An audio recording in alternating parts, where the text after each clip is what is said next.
Hey guys, it's Ben here, Benjamin Wow from the beautiful islands of Seychelles. Welcome back to this updated formula of the manifestation or aka formula, okay, creation formula.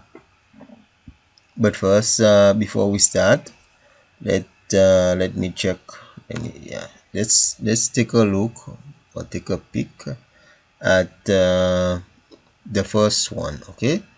A little recap of the creation formula that I did in the iWealth manifestation program. Okay. I'm not saying it's not working or it doesn't work. This is just a little update that I would like to share with you in this presentation. Start from a point of power. Okay. Remind yourself of your divine presence, divine power. Okay. And peace from your heart. Desire. Have a desire of the good that you desire. Okay.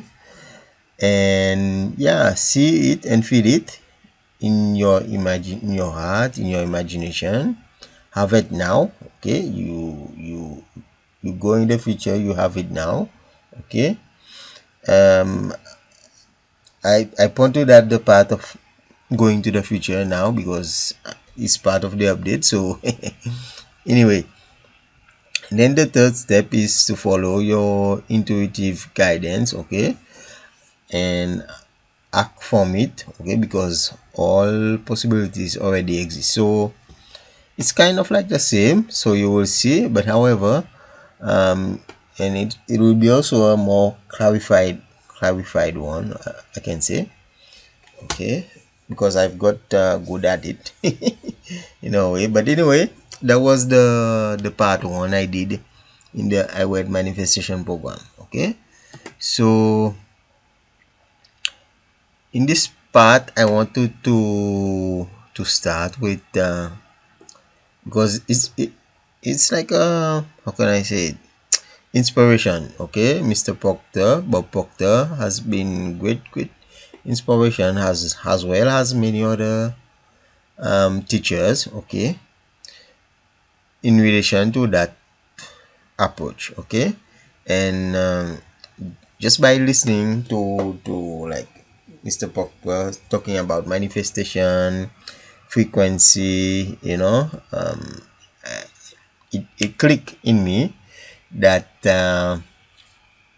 what he talks about, like example, what he talks about here, your cell phone operates on its own frequency, and everybody's cell phone operates on its own frequency, as well as everybody. Okay, so like the thoughts that you choose, the amazing thing as us as individuals, we can choose the frequency we operate on. Okay, so now you will learn how does this relates to manifestation. Okay, before I share with you, I know everybody's excited about the manifestation, well, the manifestation formula, this updated approach, but let's take a look at how everybody thinks. Okay, like the general, a lot of people thinks, okay, in relation to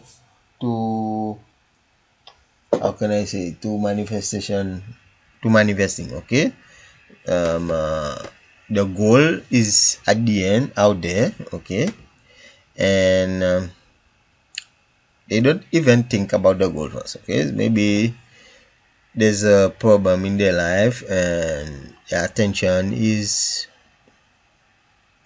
on that problem or on that pain. Okay, so and then after a while they get an idea or solution to solve that problem. Okay, and they make a plan or react. A lot of them, they just react because like I mentioned here, due to the paradigm or lack of capacity. Okay, they react to that idea. Okay, it's not something that they are used to, or it's, yeah, they are not used to it. It's not in their paradigm, the capacity to make it happen. Okay, so that's why a lot of people react. So those who are confident enough, they make a plan and they move into action or activity. Okay, as stated here, has shown here, can even be no activity. Okay, they cancel that plan just because they don't have the capacity or the paradigm, like Mr. Proctor said. Okay, so and then manifest their goal and dream. Now, that's the normal way of doing things. Okay, the normal approach. I'm not saying it doesn't work, okay, because we still do it every day. Part of it, I still do parts or some of it. It's just like, for example, if I'm at contrast, there's a like something I don't like. I'm aware that I'm at contrast. Okay, so I move away to from contrast fast.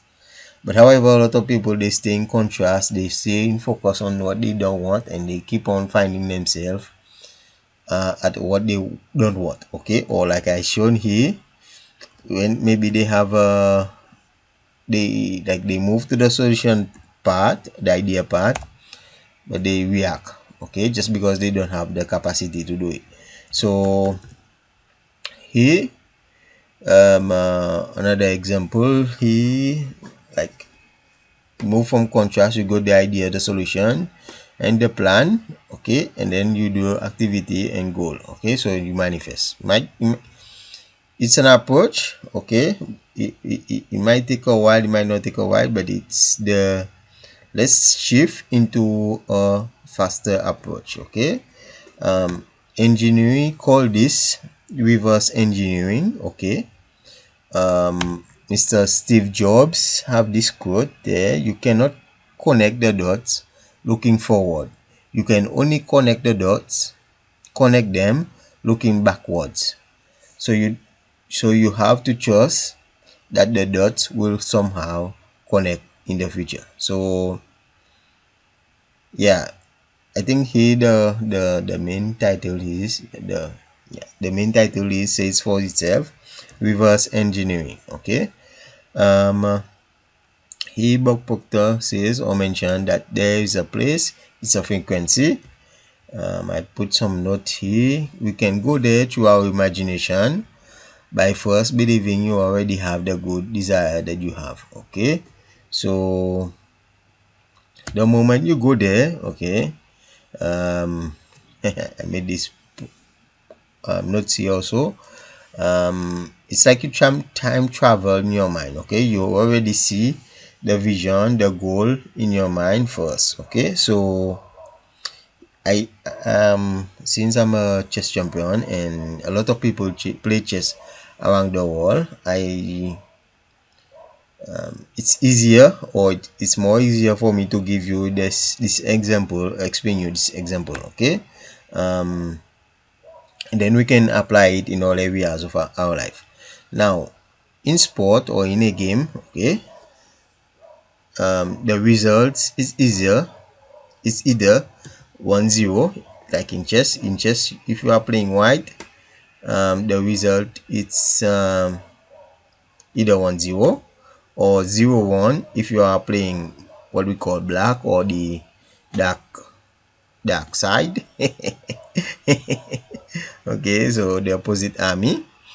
And if the game draw, like both parties or both player got half points, okay, it's half. Okay, so that's the score sheet, that's the end result any chess player is aiming for at the end of the game.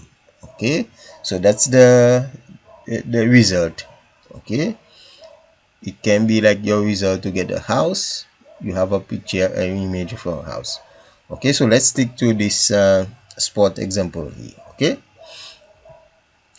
so rather than waiting to the end to get the result in chess, okay, and with this approach, I see the result that I won first. I even write it down. Okay, so before the game start, I see that I won the game. Okay, so here's an example of me playing a chess game with an opponent. Okay, he at the bottom below there, I was playing black. Okay, the dark with with the dark pieces, okay, with the opposing army. That's me in India. There, the Taj Mahal is a bit small. You want to see it? That's my name, Benja 14, that I use on chess.com. Okay, so yeah, before I start the game, I put this. I write the result 0-1, means that the score, like I showed you before, 0-1 means the black pieces won. Okay, so I won. Okay, write the result, and which means that I declare or bring forth the result now. Okay, before the game start, I declare the result. I will declare that I won. Okay, now unofficially I will get in trouble with the referee because the game hasn't started. If the referee, so I'm not able. This is just for me, with the visualization, for me to see the result. Okay, start with the end first in mind.